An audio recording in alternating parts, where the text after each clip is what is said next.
watching Let's Chat. If you're a regular viewer of this show, you know every once in a while I like to take time out and say how much I really do, and I'm not kidding, really do enjoy my job and am grateful for the opportunities that it presents. This is one of those times. How often does a guy like me, with no athletic ability whatsoever, get to sit around a table with Jim Reynolds, Darrell Patterson, and Coach Buddy Nix and talk football? This is certainly a treat for me, and guys, thank you again for joining us. Super Bowl coming up. We're going to talk about the coaches, just a few seconds a piece. Sean McVay, let's kick it off with him.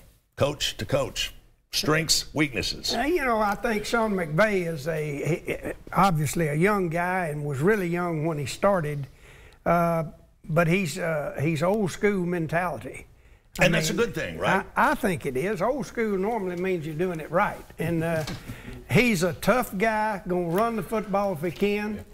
He'll take the pressure off his quarterback. So, you know, I think he's a guy that's well ahead of his time in what it takes to win, especially in playoff football. All right, Darrell. If McVay can learn not to call timeouts when he doesn't need to call timeouts, that's his thing. Is he's not the best in the world on clock management and timeouts. But of the two of Taylor and McVay, I think Sean has the edge. All right, JR. I would say he's been able to appeal to a modern player with an old school mentality. I think that's the mix you kind of need in today's game, where you can relate to a young guy, to younger guys coming up, but still throw that old school toughness that Coach Nix talks about. Is he ready to take home the big trophy and the big prize? Oh, I think absolutely. I think he's probably ahead of his time because Coach Nix says it's all relative, but he is a younger guy. Yeah, sure. So, yeah, I think his time has come again. Second opportunity to get there. Darrell. He's paid his dues. He's put he and the staff in LA have put together a good team. Sure. A really good team.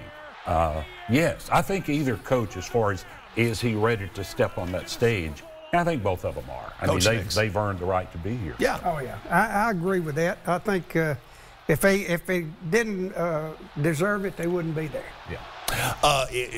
And I love the way you referred to it as old school, because we've all heard the saying that old age and treachery will overcome youth and experience anytime.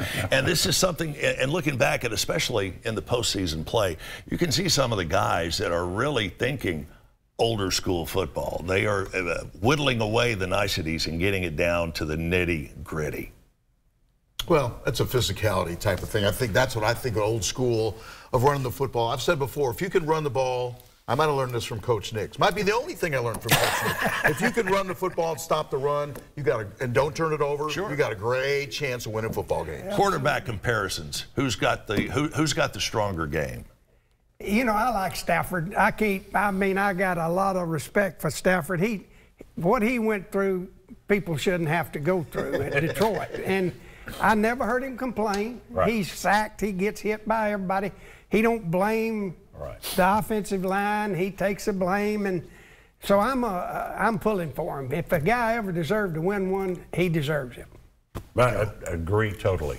And Buddy and I were just talking about two SEC quarterbacks in the Super Bowl, and everybody talks about Burrow, that he's done so well at LSU, won a national championship, and here he is 2 years later, may win the Super Bowl championship, and blah, blah, blah. And he's from the SEC, and he's from the SEC, and it was like, Matt Stafford played in the SEC too. He did okay down at Georgia, didn't he? Yeah. All right, Jim, same question to you. And I remember you 3 or 4 weeks ago, a while back, you went to a game in Los Angeles, correct?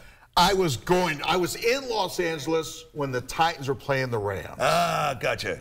But I decided at the last moment to focus on because we went to the Lakers game the next night, so you know. So you missed the chance. I went on Hollywood that weekend. There was no question about that. All right. Think about Stafford. If you can survive 12 years in Detroit, you're ready. You're ready for anything. Yeah. And it seems like he has kind of stayed just underneath the radar. You know, Burrows, you hear his name everywhere. You see the pictures, video clips. The other one just kind of stayed a little bit underneath that, and that could turn out to his advantage.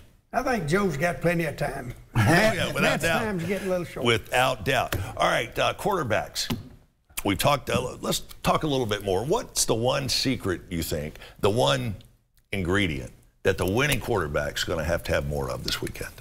If you had to narrow it down to one thing, what would it be? I'd say don't overthink it. Just Sure. Go with your game plan.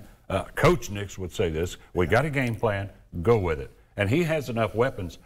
Either quarterback has enough weapons. He doesn't have to win the game himself. Jim.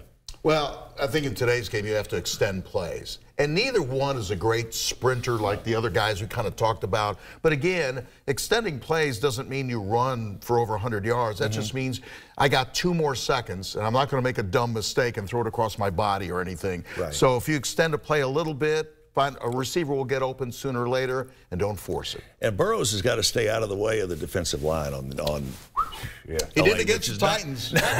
No, he didn't. You're right. This is going to be certainly a fun game. There's going to be tons of ways to bet on this. We're going to touch on that briefly here coming up in just a moment. They're telling me we've got to wrap, which means we have to take a break and pay some bills. So we'll be right back after this.